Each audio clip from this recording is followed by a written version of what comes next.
My name is Rowan Ellett, and this is my story. My siblings are Harvey, Will, and Flora. Here is a photo of my mum and dad, Lisa and Matthew. I started stammering when I was 3 or 4 years old. I don't remember my speech at that age, but as I grew up, I started to realise what it was. I don't really remember my initial reactions, but we would have wanted to help wherever we could. I think that's true. Yeah, of course. I wasn't overly worried, I don't think, because everyone told me that it would be a passing phase and it's very common among young boys, and it would stop. And it would you'd grow out of it. In fact, that's what they all said. Don't worry about it, he'll grow out of it. Yeah, I think we thought that all along, that it would pass by, and whilst we took it seriously, we thought it would resolve itself. So there wasn't any sort of great panic or fear at the beginning. It was just, one of those things that will pass. I have always enjoyed playing football.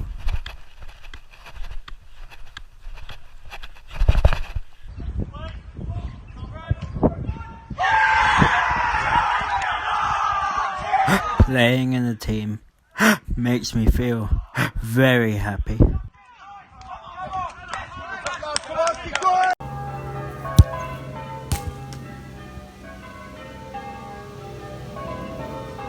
So my earliest memory of you stammering was when I practiced doing eye contact with you. I really enjoyed it, actually.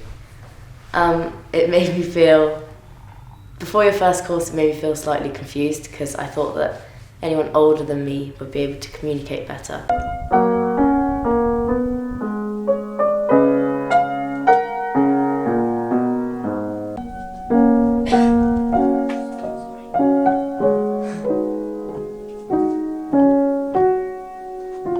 I love reading. Whenever I read out loud, I tend not to stammer as much. Reading a prepared passage helps me to concentrate on the words and to not stammer.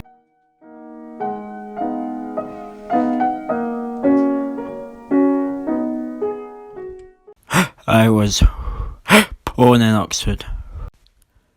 The next sequence of clips is one of my favourite parts of the city.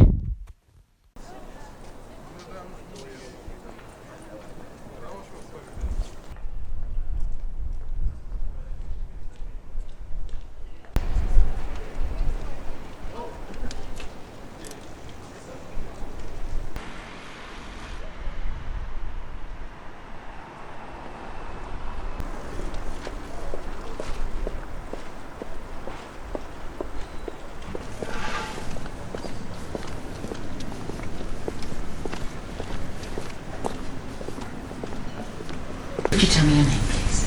Rowan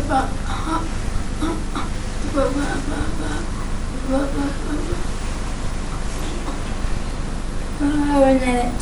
Thank you so much. And your address? Oxford for children.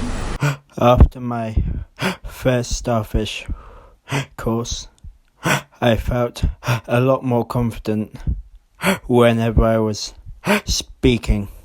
In September 2010, I started at Bartholomew School in Ensham, and let's just say that it wasn't all plain sailing with my speech.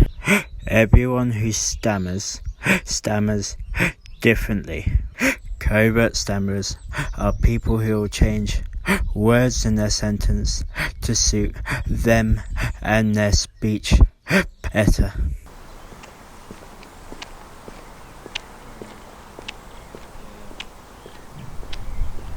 While at school, There were times when my speech was good and then also challenging. My name's Miss Selp and I taught Rowan English during Year 10 and 11, so Key Stage 4 GCSE. And for English, there were a couple of things that speech was important for. So at that time, there was a spoken language section, so you had to give a presentation. There were times where I was a bit concerned about that, but actually Rowan always managed to overcome any of those hurdles, and I was always really impressed and proud. He was never held back by his speech impediment, so the spoken language assessment that happened went really well, and he did extremely well in all those in those aspects. But then also in class, Rowan was always extremely willing to answer questions, and I felt like the speech impediment that he had never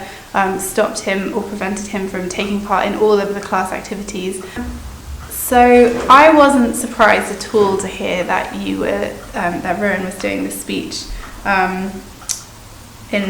at the end of Year 11, because my experience of Rowan all the way through English at GCSE had been somebody who was very determined, somebody who was wouldn't easily be stopped from doing things, and actually in many ways I think Rowan's speech impediment gave him some extra fighting spirit. So I wasn't at all surprised that you were going to do the speech. I was also very proud, and I think I felt very proud all the way through the speech that you gave. It made me feel slightly upset to see you struggle, but I saw your progress after the courses and it made me feel happy. So when you first came home from Starfish, I think we were very pleased that you now had a set of tools, techniques that could help you manage your stammer, and you came home full of confidence, and then over the next 10 years to now, your speech has been up and down, but when you manage it with your techniques, I think you're very happy about that. And yeah, thinking about how I felt when I first heard you say your name after Starfish, or at Starfish, I suppose it was, well, emotional, just incredible, just makes your heart burst, because you just feel so proud and so happy, because it's given you a different journey through life, hopefully. We were really surprised to hear that you were doing. I think you approached Mr. Adams and said that you wanted to do it, and he was more than happy for you to do it. And on that day, I know that you could hear a pin drop in the assembly hall as you stood up, and you gave a really well-constructed, well-crafted speech. It was really interesting about when you talked about the techniques that you had learnt. I just remember you saying what the problems were and how you were taught to overcome those. It was amazing, and the reaction at the end was fantastic. People I can't remember if it was a standing ovation. I'm sure it should have been if it wasn't. And we were, all of us, really impressed. And I remember feeling very moved by it. I'm sure that I had tears in my eyes, and a lot of other people did as well. Just to see you develop from quite a shy, naturally shy person in Year 7 to somebody who'd come through and done all their...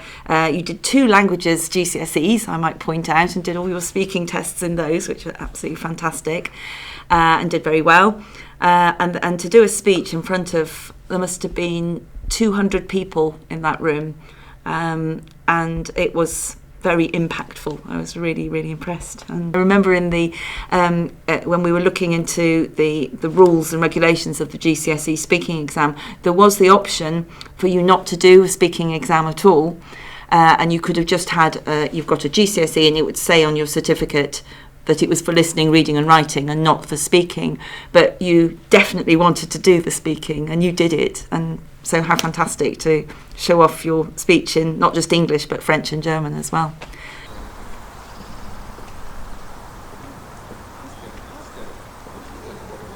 This stammer I have has made me who I am today. I would not change a thing.